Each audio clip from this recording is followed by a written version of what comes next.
Amen.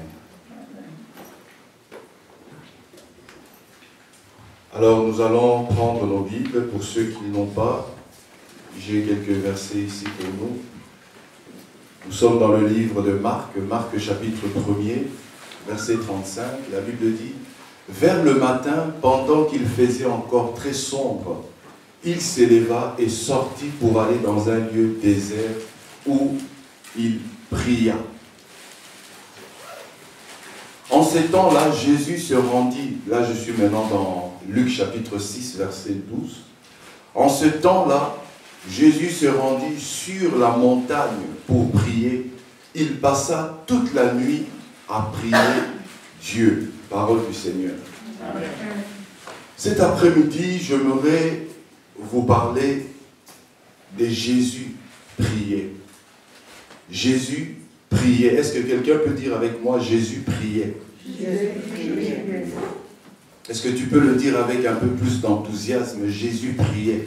Jésus priait.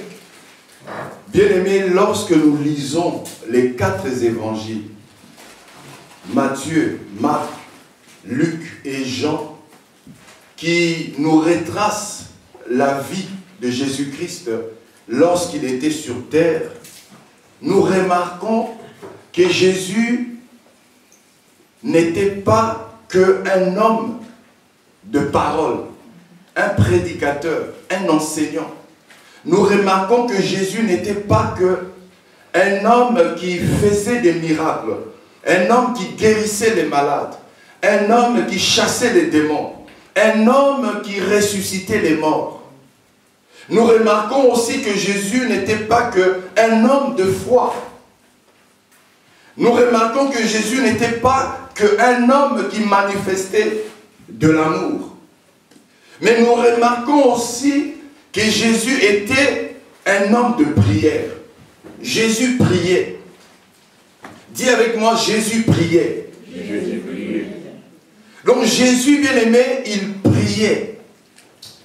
Et lorsque vous lisez correctement les 4 évangiles, comme je disais, qui sont en fait les récits de la vie de Jésus par le canal de disciples. Et là, nous voyons que Jésus était véritablement un homme de prière. Et dans le premier passage que nous avons lu, dans Marc chapitre 1er, verset 35, la Bible nous dit que tôt le matin, Jésus se retira et alla dans un lieu désert où il priait. Et dans Luc chapitre 6, verset 12, la Bible nous dit que là, Jésus, en fait, ce jour-là, avait passé toute la nuit dans la prière. Donc nous comprenons que Jésus était un homme de prière. Voilà pourquoi cet après-midi, je suis venu nous dire que Jésus priait. Jésus était un homme de prière. Alors quelqu'un me posera la question, si Jésus était Dieu et est Dieu, avait-il besoin de prier? Oui, bien-aimé, Jésus avait besoin de prier. Vous savez, nous, en tant que chrétiens, nous croyons qu'en Dieu, il y a le Père, il y a le Fils et il y a le Saint-Esprit. C'est ce que nous appelons la Trinité. Un mot qui n'existe pas dans la Bible, certes. Mais c'est une réalité que nous trouvons dans la Bible, dans la parole de Dieu. Qu'il y a Dieu le Père, il y a le Fils et il y a le Saint-Esprit. Et Jésus, en tant qu'homme, avait besoin de prier. Jésus, en tant qu'homme, il devait prier. Mais Jésus, non seulement qu'il était 100% Dieu, mais il était aussi 100% homme. Donc Jésus, dans sa divinité, ne devait pas prier, n'avait pas besoin de prier, parce que Dieu ne prie pas. C'est les hommes qui prient. Mais Jésus, dans son humanité, dans la chair, Jésus devait prier. Jésus devait prier parce qu'en tant qu'humain, il devait prier. Donc nous comprenons que Jésus, il priait. Il priait parce qu'il était un homme fait du sang et de la chair. Jésus, il était certes parfait en tout, mais cependant Jésus était un homme. Amen. Voilà pourquoi un jour, il a été tenté par le diable. Jésus n'a jamais été tenté par le péché. Parce que le péché n'est pas une tentation pour Jésus, ne peut pas être une tentation pour Jésus. Pourquoi? Parce que Jésus en lui n'est que perfection. Mais l'homme bien-aimé est tenté par le péché parce qu'en nous il y a une nature pécheresse. Mais en Christ, dans la personne que nous appelons Jésus, il n'y avait pas de péché en lui. Sa nature n'était pas pécheresse. Voilà pourquoi il ne pouvait pas être tenté par le péché. Mais cependant, Jésus a été tenté par le diable en sa qualité d'homme. Jésus, lorsqu'il était sur terre, il était limité. Il ne pouvait pas être partout à la fois. Jésus avait faim.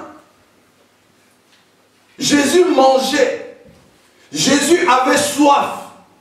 Il est écrit qu'après les 40 jours de jeûne et prière qu'il avait fait dans le désert, Jésus eut faim. Donc Jésus, en tant qu'homme, il pouvait être fatigué. Il pouvait connaître la fatigue. Pourquoi? Parce qu'il était sujet à un corps humain.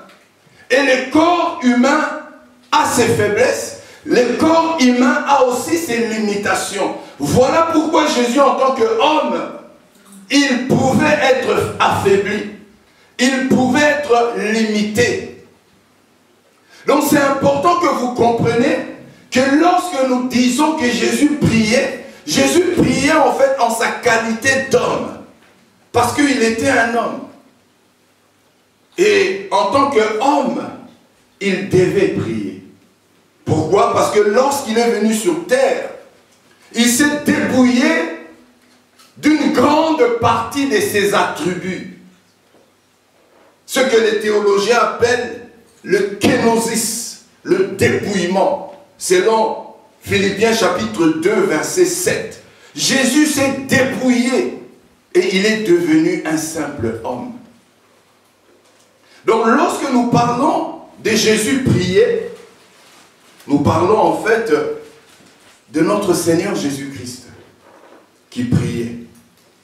Dans Hébreux chapitre 5, verset 7, la Bible dit, c'est lui qui, dans les jours de sa chair, ayant présenté avec des grands cris et avec des larmes de prière et de supplication à celui qui pouvait le sauver de la mort, ayant été exaucé à cause de sa piété. Hébreu nous dit que Jésus priait. Il ne priait pas seulement, mais il criait dans ses prières. Il faisait des supplications dans ses prières. C'est-à-dire, il suppliait Dieu. Il criait à Dieu. Et ce que j'aime dans ce verset, c'est que Jésus était exaucé. Ah. Non seulement que Jésus priait, mais Jésus a été exaucé dans toutes ses prières. Qui me dit Amen? Amen. Donc Jésus priait. Dis avec moi, Jésus priait. Jésus priait. Jésus priait. Ça, c'est quelque chose que nous devons comprendre. Que Jésus priait.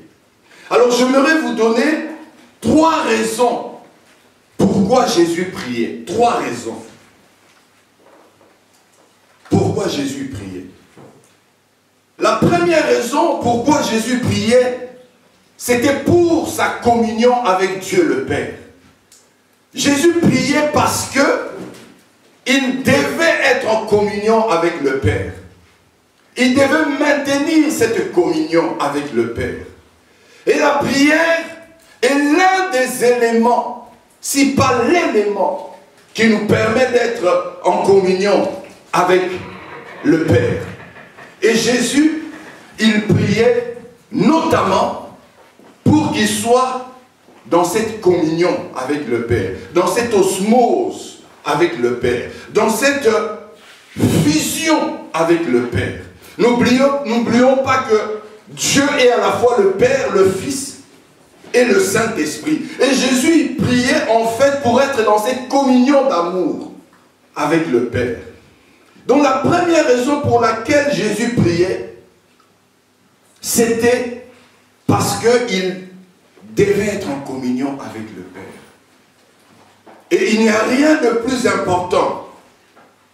Et il n'y avait rien de plus important pour Jésus que d'être en communion avec le Père. La Bible nous dit dans Luc, que nous avons lu, Luc chapitre 6, verset 12. En ces temps-là, Jésus se rendit sur la montagne pour prier. Il passa toute la nuit à prier Dieu. Toute la nuit à prier Dieu. C'était enfin qu'il soit avec Dieu. Remarquez qu'il monta seul sur la montagne. Parce qu'il voulait avoir une tête-à-tête avec Dieu. Il voulait être dans cette communion avec Dieu. Et quoi de mieux que se couper du monde? Quoi de mieux que se séparer pendant un temps des disciples, pendant un temps de la foule, pour justement bénéficier de cette communion avec le Père.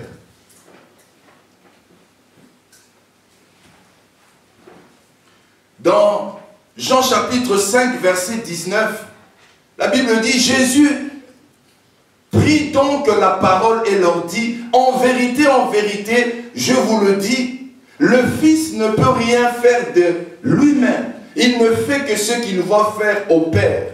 Et tout ce que le Père fait, le Fils aussi le fait pareillement. J'aime beaucoup ce verset parce que ce verset nous révèle en fait que tout ce que Jésus faisait, tout ce que Jésus disait, il le voyait au Père, il l'entendait au Père. Mais pour que Jésus voie ces choses chez le Père, pour qu'il entende ces choses du Père, il fallait impérativement que Jésus soit en communion avec le Père. Jésus ne pouvait pas voir ce que le Père faisait. Jésus ne pouvait pas écouter ce que le Père disait si il n'avait pas cette communion avec le Père. Parce que c'est sa relation avec le Père. C'est sa communion avec le Père qui lui permettait de voir ce que le Père faisait et d'entendre ce que le Père disait. Voilà pourquoi Jésus pouvait reproduire ce que le Père faisait. Voilà pourquoi il pouvait répéter ce que le Père disait. N'a-t-il pas dit Jésus que je ne suis pas venu pour faire ma volonté, mais pour faire la volonté de celui qui m'a envoyé? Cela, bien aimé, nous montre que Jésus était en communion avec le Père. Jésus il avait une très bonne relation avec le Père. Jésus n'a jamais offensé le Père. Jésus n'a jamais trahi le Père. Mais Jésus était constamment en communion avec le Père. Donc Jésus, bien-aimé, priait. Et sa prière lui permettait d'être en communion avec le Père. La deuxième raison pour laquelle Jésus priait afin d'être fortifié. Jésus priait pour être fortifié. Je vous disais tout à l'heure dans l'introduction, Annie, que Dieu en fait est un, mais en Dieu il y a le Père, il y a le Fils et il y a le Saint-Esprit.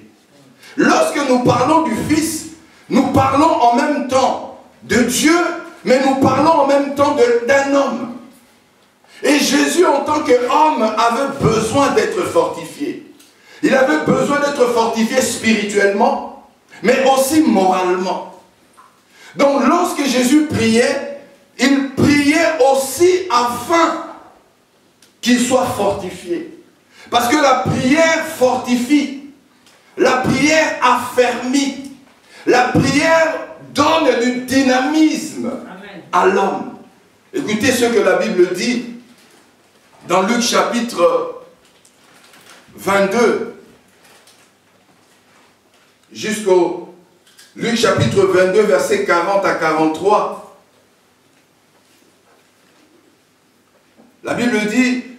lorsqu'il fut arrivé dans ces lieux, c'est-à-dire dans le jardin de Gethsémane, il leur dit, priez afin que vous ne tombiez pas en tentation. Puis il s'éloigna d'eux à la distance d'environ un jet de pierre. S'étant mis à genoux, il pria, disant, Père, si tu veux éloigner de moi cette coupe, toutefois, que ma volonté ne se fasse pas, mais la tienne. Alors un ange apparut au ciel pour le fortifier. Un ange est apparu du ciel pour le fortifier. Ce jour-là, Jésus-Christ était dans l'angoisse. Jésus-Christ était tourmenté. Tourmenté pourquoi? Parce qu'il voyait la croix. Il voyait comment les soldats romains allaient le maltraiter. Il voyait comment les soldats romains allaient l'injurier. Il voyait comment il allait être exposé devant la création, nu sur la croix. Et dans la perspective de cette histoire, dans la perspective de ce qu'il allait endurer, Jésus bien-aimé était pas effrayé, mais était dans une grande détresse. Il était angoissé. Il était troublé dans son esprit. Au point où Jésus va demander au Père s'il est possible que je ne meure pas sur la croix. S'il est possible que tu escamotes la croix. Mais j'aime Jésus. Il dit cependant non pas ma volonté, mais ta volonté. Ces jours-là, Jésus était troublé, oppressé, angoissé. Et il avait besoin d'être fortifié. Il avait besoin d'être fortifié. Et la Bible nous dit qu'un ange est descendu du ciel et le fortifié. Le fortifié. Donc Jésus a été fortifié par un ange. Parce que comme je vous disais, la chair est sujet à des faiblesses. La chair est sujet, bien aimé, à des faiblesses, à des limitations. Et cette chair a besoin d'être fortifiée. Cette chair a besoin d'être soutenue. Cette chair a besoin d'être, bien aimé, dynamisée. Et Jésus, en tant qu'homme parfait, a dû recevoir cette fortification de l'ange. Donc Jésus priait pour être fortifié. Il devait être fortifié. Parce que ce jour-là, si l'ange n'était pas descendu, je pense que Jésus peut-être n'allait pas trouver le courage d'affronter la croix. Jean nous dit que de grimons de sang, ce jour-là, coulaient de Jésus, des grimons de sang. La troisième raison pourquoi Jésus priait, c'était afin que l'accomplissement de la volonté de Dieu le Père soit fait. C'était afin que la volonté de Dieu le Père soit faite.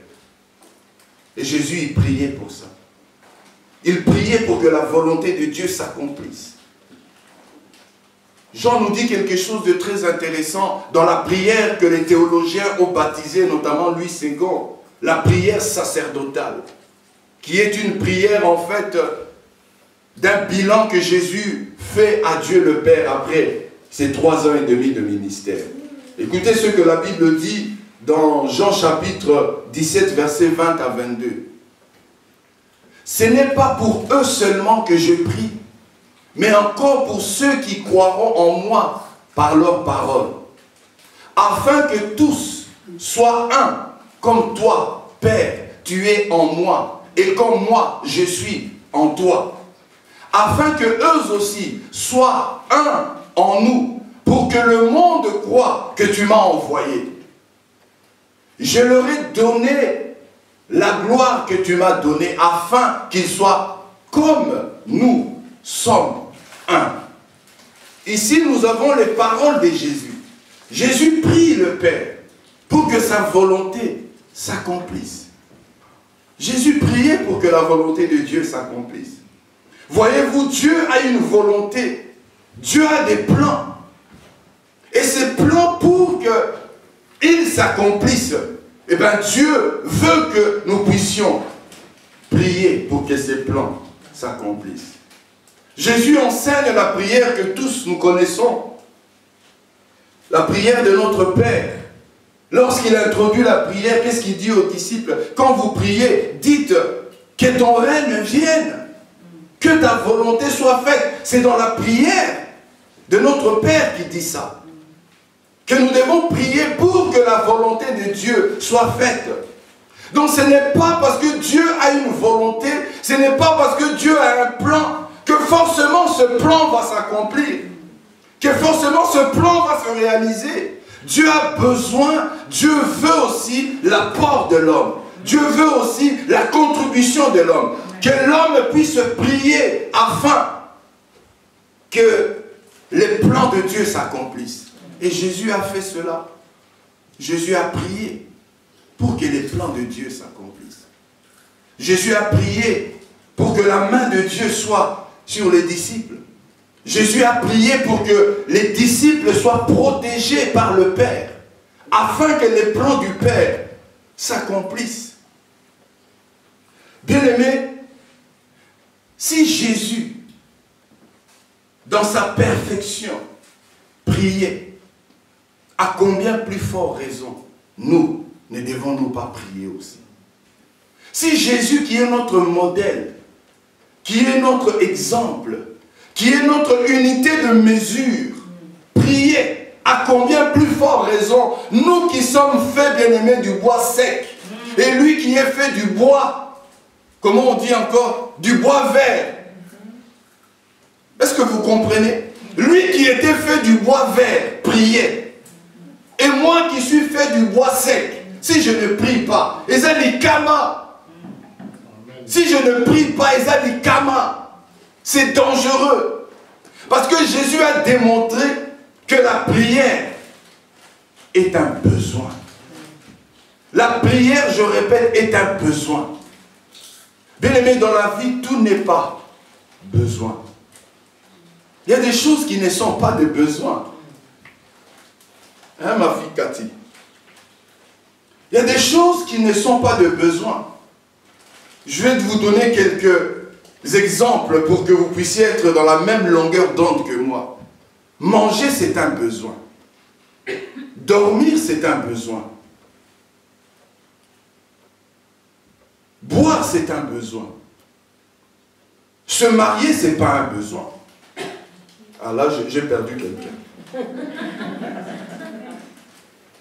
Avoir une voiture, ce n'est pas un besoin.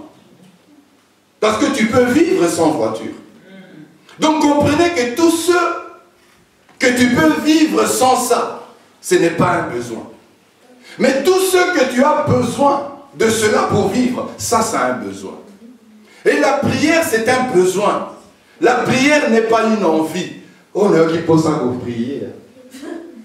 Non, prier. Non. Pour ça qu'on prie, ça l'a raté. To priaka. Amen. Hein, sœur mamie?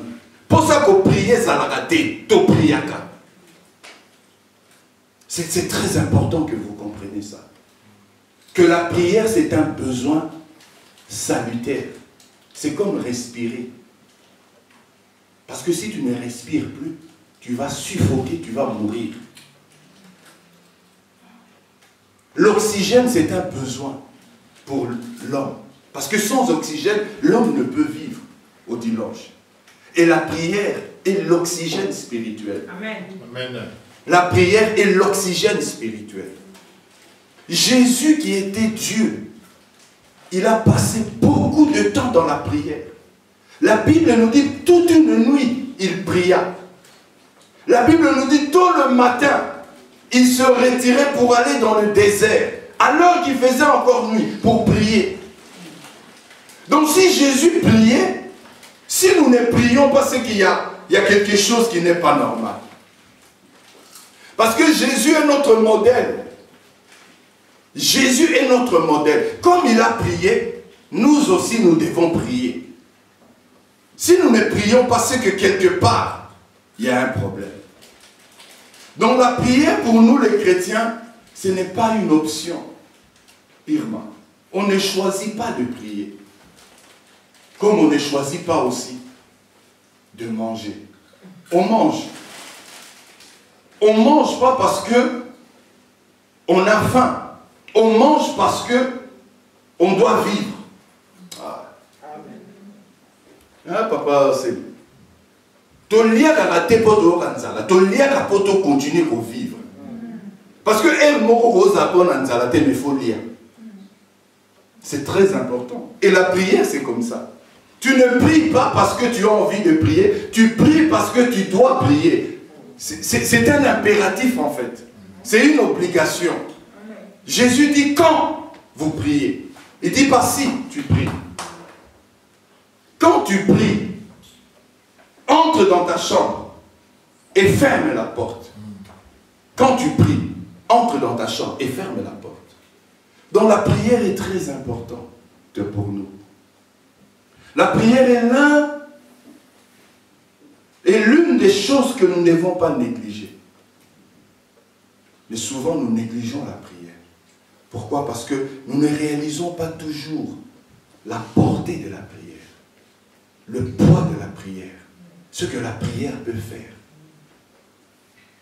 La prière est très importante. Alors j'aimerais vous donner une quatrième raison. Pourquoi nous maintenant nous devons prier? Pourquoi nous devons prier? Une quatrième raison. Nous devons prier maintenant, nous, pour être secourus dans nos besoins. Nous prions, nous maintenant, pour être secourus dans nos besoins. Écoutez ce que l'auteur de l'épître des Hébreux nous dit. Il dit, approchons-nous donc avec assurance du trône de la grâce, afin d'obtenir miséricorde et de trouver grâce pour être secourus dans nos besoins. L'apôtre ici, il nous demande de nous approcher de Dieu. Et lorsqu'on parle de s'approcher de Dieu, maman Michelite, c'est pour la prière. On s'approche de Dieu pour la prière. Donc nous prions comme notre maître a prié, premièrement pour que nous soyons en communion avec lui, parce que notre communion avec le Seigneur est plus importante que tout. Il n'y a rien de plus important pour un enfant de Dieu que d'être en communion avec le Père. Vous savez, les grandes révélations que j'ai reçues dans ma vie en tant que chrétien, c'était pendant les moments de prière. Quand je me mets à genoux et que je me retire dans mon salon ou que je me retire dans ma chambre et que je commence à prier, c'est là où Dieu me parle le plus. C'est là où Dieu me montre les choses les plus magnifiques, les choses les plus merveilleuses. Et c'est là où je comprends aussi mieux les Écritures. Parce que dans cette osmose, dans cette fusion avec Dieu, Dieu nous ouvre son cœur. Amen. Dieu nous parle. La communion permet ça. Ça permet à ce que Dieu puisse te révéler les choses cachées. Ça permet à ce que Dieu puisse t'amener dans les hauteurs, dans les profondeurs. Parce que la communion, c'est un peu comme la chambre à coucher, où nous rencontrons Dieu, où nous voyons Dieu. Excusez-moi pour l'exemple où Dieu se déshabille et nous nous déshabillons devant Dieu pour véritablement nous connaître avec lui. Connaître dans le sens de connaître comme on connaît la parole de Dieu. Donc c'est important que vous compreniez qu'il n'y a rien de plus important pour vous que votre communion avec Dieu. Vous pouvez vous couper de tout le monde. Vous pouvez vous couper de l'Internet. Vous pouvez vous couper d'Instagram. Mais ne coupez jamais la relation avec Dieu. Parce que le jour où vous couperez cette relation, vous mourrez. Amen. C'est très important. La communion, ça nous permet de cultiver cette vie que nous avons en Dieu. Ça permet de cultiver cette vie, de maintenir cette vie.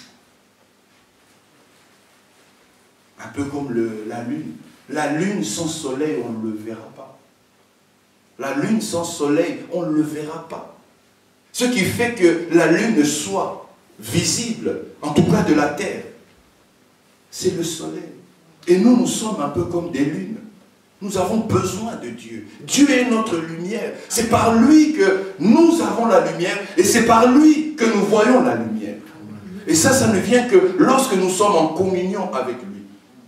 Et ça passe par la prière. La prière est l'un des éléments qui nous permet de nous connecter à Dieu. Donc comme je disais, jeunes gens, vaut mieux que tu sois déconnecté avec Instagram, que tu sois déconnecté avec Facebook. Mais ne te déconnecte jamais de la source divine qui est Dieu. Amen. Ça, c'est la prière. La prière te permet aussi de renforcer ton homme intérieur, de renforcer ton esprit, de renforcer ton âme. Ton âme a besoin d'être fortifiée. Parce que nous vivons dans un monde pollué. Nous vivons dans un monde où la corruption devient un peu comme quelque chose de normal. Hier, j'écoutais un prédicateur qui disait qu'aujourd'hui en Belgique, il y a des restaurants des nudistes. Il y a des restaurants des nudistes. Et en France, il y a une semaine, écoutez-moi bien, il y a 2 pasteurs lesbiennes qui se sont mariées dans une église. Abomination. 2 pasteurs lesbiennes, gays si vous voulez, se sont mariés dans l'église. Quand vous voyez ces choses-là, vous qui croyez en Dieu, vous devez prier. Parce que Jésus a dit priez et veillez afin de ne pas tomber en tentation. Mes amis, nous sommes dans une période où beaucoup sont en train de tomber parce qu'ils négligent la vie de prière. Et vous serez étonnés de les voir tomber. Comme disait un de mes pasteurs, il disait c'est comme quelqu'un qui trompe sa femme. On n'attrape jamais quelqu'un la première fois. C'est il l'a fait, il l'a fait, il l'a fait. Et puis la fois là. Cette fois-là, ah, c'était sa dernière fois. Là, on attrape vraiment la main dans le sac. Et aujourd'hui, bien aimés, ceux qui ne prient pas, vous avez l'impression que Bazar a ôté les mains. Mais si Bakoya, dis au voisin, ce n'est qu'une question de temps. La prière, bien aimé, nous fortifie. La prière nous fortifie. Un homme qui prie, c'est un homme qui sera fort spirituellement. C'est un homme qui sera fort moralement. Quand je parle de la moralité ici, je parle de l'éthique. Ça veut dire savoir que voler, ce n'est pas bien. Savoir que les relations conjugales avant le mariage, ce n'est pas bon. Savoir que ma femme, je dois lui être fidèle. Mon mari, je dois lui être fidèle. Même si je vois que Moseka est plus belle que ma femme. Mais je suis marié à ma femme et je dois lui être fidèle. Même si je vois Jean-Claude est plus beau que Jean-Michel. Mais je dois être fidèle à Jean-Michel parce que Jean-Claude n'est pas mon mari. Ça, c'est la tentation. Est-ce que vous comprenez? Mais si toi, tu ne pries pas, tu rencontres Jean-Claude. Tu vas tomber avec Jean-Claude. Tu rencontres Moseka, tu vas tomber avec Moseka. La prière nous préserve de beaucoup de choses. Amen. Si Jésus a eu besoin qu'on le fortifie par la prière, et toi alors? Est-ce que tu crois que tu es plus fort que Jésus? Est-ce que tu crois que tu es plus moral que Jésus? Non, il n'y a personne qui dépasse Jésus. Jésus, c'est vraiment l'unité des mesures. Et si Jésus a eu besoin de prier, à combien plus fort raison nous qui sommes des hommes de bois sec? Hein? Mais voilà, aujourd'hui, nous banalisons la prière. Nous croyons que la prière, c'est pour les gens qui ont raté la vie.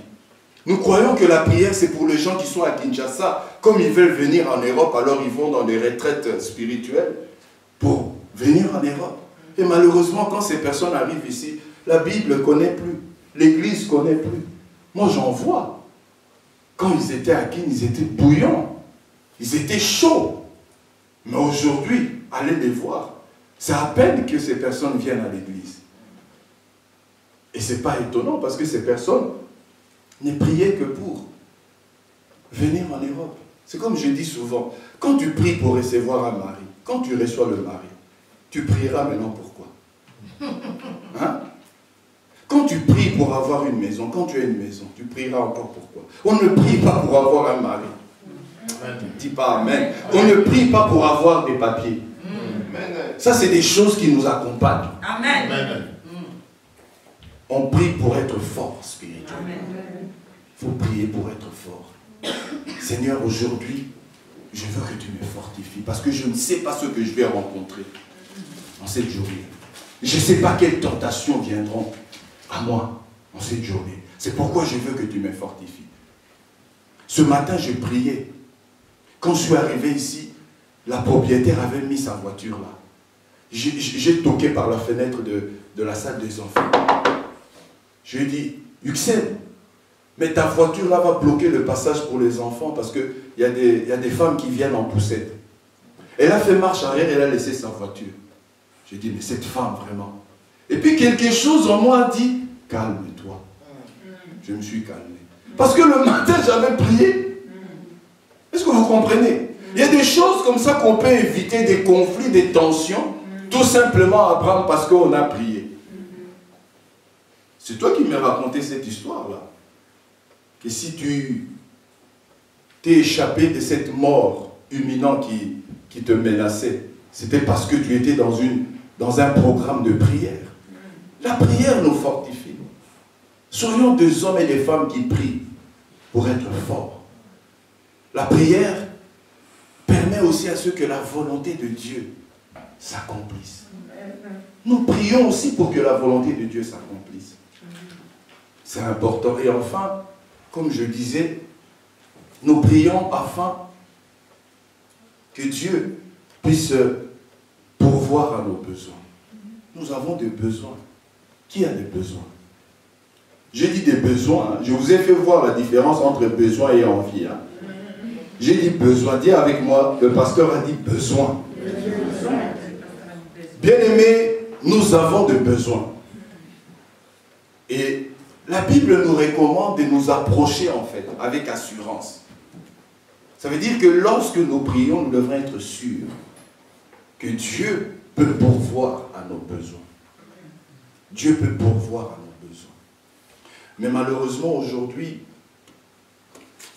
quand nous prions, nous présentons plus nos besoins à Dieu qu'autre chose.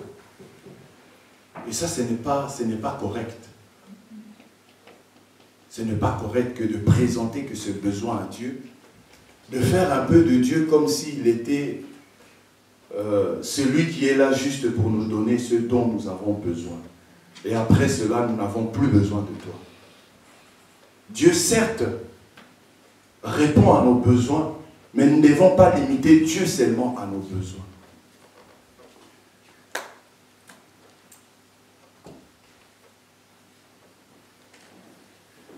Aujourd'hui, je voulais nous dire que Jésus priait.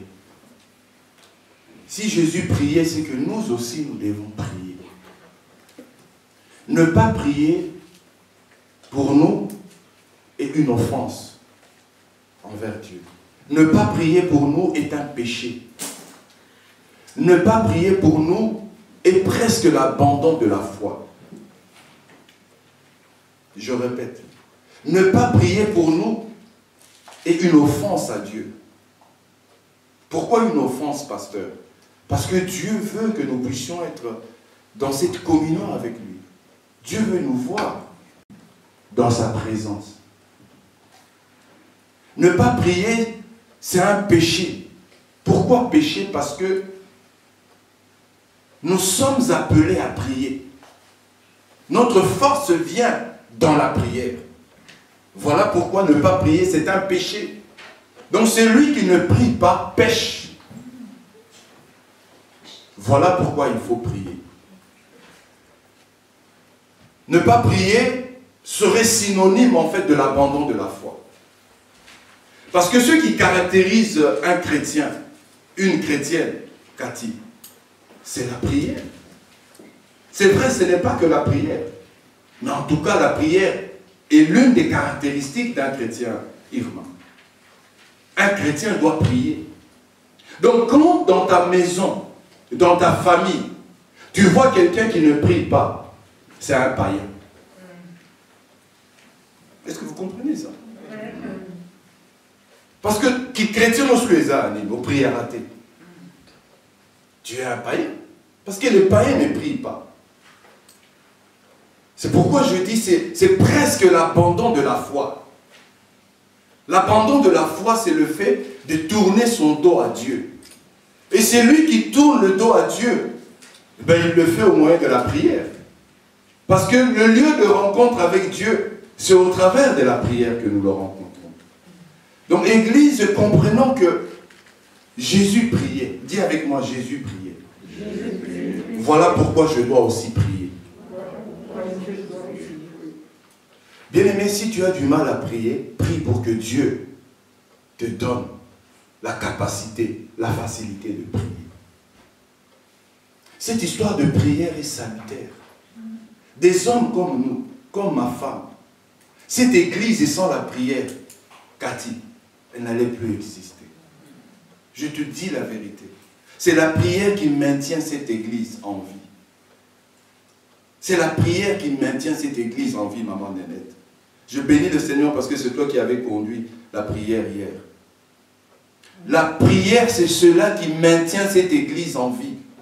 Et je j'aimerais dire, maman Louise, si toute l'église se mettait en prière, cette église ne sera plus ce qu'elle est. C'est parce que toute l'église ne prie pas, maman Nénette. Voilà pourquoi nous sommes ce que nous sommes aujourd'hui. Si toute l'église Abraham priait, cette église ne sera plus ce qu'elle est. Cette église atteindra des dimensions insoupçonnées, inimaginables. Parce qu'aucune église ne s'est levée si ce n'est par la prière. Aucune église n'est devenue puissante si ce n'est par la prière. Donne-moi l'exemple d'une église, je te dirais que cette église était une église de prière. Vous voulez parler de la Nouvelle Jérusalem?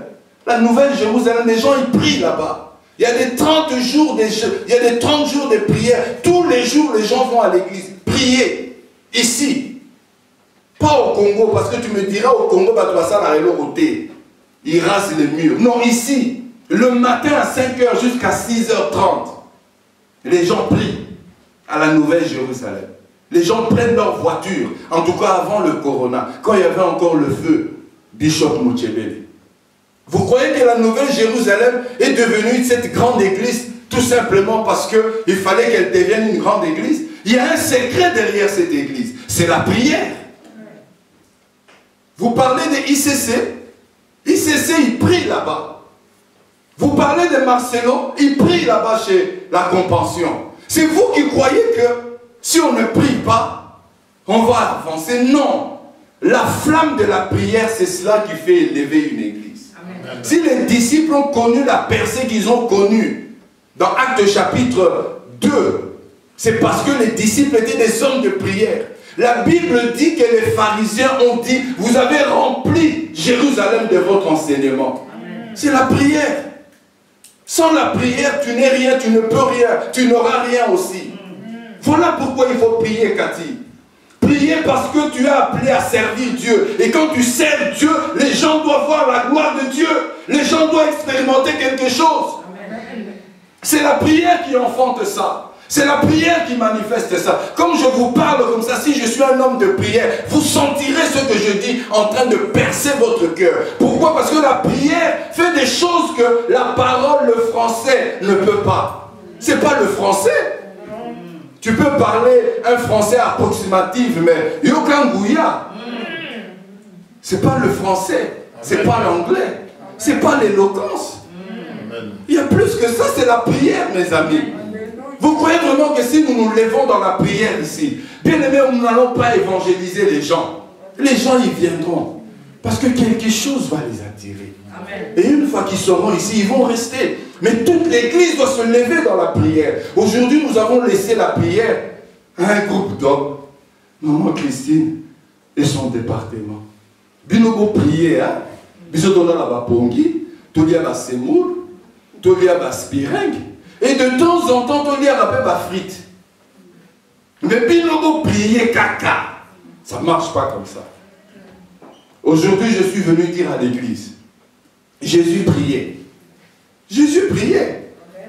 Et Jésus, il avait toute bonne raison de prier. Je vous ai donné 3 raisons. Il y en a plusieurs, mais je vous ai juste donné 3. Et je vais clôturer ici. Jésus, jusqu'aujourd'hui, il prie. Amen. Ah. Il est sous-il maman Louise. Il est sur bon de l'aka. Dans la gloire là-bas, Jésus, il est comme ça. Oh Père. Oh Père. Regarde Samuel, j'ai laissé Samuel sur la terre. Regarde lui, j'ai laissé lui sur la terre. Regarde, j'ai laissé maman Véro sur la terre. Seigneur, ne laisse pas le diable la faire tomber. Ne laisse pas le diable la faire tomber. Seigneur, tu... Oh, Jésus prie. Jésus prie. Il me semble qu'il est au bon de la. Comment il est au bon de la tépoine? Il est au bon de la. Comment il est aussi quoi? Au bon de la tépoine. Qu'est-ce qui se passe au bon de la raté? Est-ce que tu ne te poses pas la question? Tu dois commencer à prier. Nous voulons que cette église change. Nous devons payer le prix de la prière. Jésus a payé le prix de la prière. Pendant 40 jours, il priait. Toute une nuit, il priait. Le matin, il se levait, il priait. Mais toi, le matin, la première chose que tu te lèves, Instagram. Oh, qu'est-ce qui se passe aujourd'hui à Instagram? Ce n'est pas Instagram qui fera que l'église évolue. Dis avec moi la prière. Dis avec moi, Jésus priait. J'aimerais emmener l'église, le salut des nations à un niveau de prière que nous n'avons jamais atteint. Mais il faudrait que toi aussi tu puisses jouer cette partition. Il faudrait aussi. Il faudrait aussi. Eliezer, il faudrait toi aussi. Bien que je ne te vois pas, mais toi aussi tu dois prier. Nous devons tous prier. Ne laissons pas la prière à maman Christine et à son département. Oh, si les choses ne marchent pas, maman Christine, un pasteur va prier à bien. Yo Moussa Anoni. Hein? Yo Moussa Anoni. Quand on a prié, yo se va prier, on a un espèce de changement que ça la m'a dit. Ah, vous ne comprenez pas. Le pasteur, on a qui m'a dit, mais il m'a tombé. On a tombé qui était.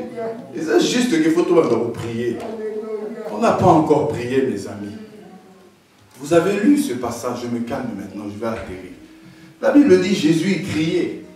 Jésus, pas un homme normal comme toi et moi, fait de bois sec. Jésus, il criait et pleurait des larmes. La Bible parle des larmes. Alors si Jésus le faisait, pourquoi ne le faisons-nous pas, mes amis? Qu'est-ce qui nous empêche de prier comme Christ a prié? Alléluia. Nous allons prier. Vous savez, ce matin, vers 3h, vers 2h du matin, je priais dans mon salon. Je priais, je priais, je priais. Le Seigneur est venu me confirmer cette parole. Il s'est fait un bruit qui annonce la pluie. Amen. Dieu m'a dit,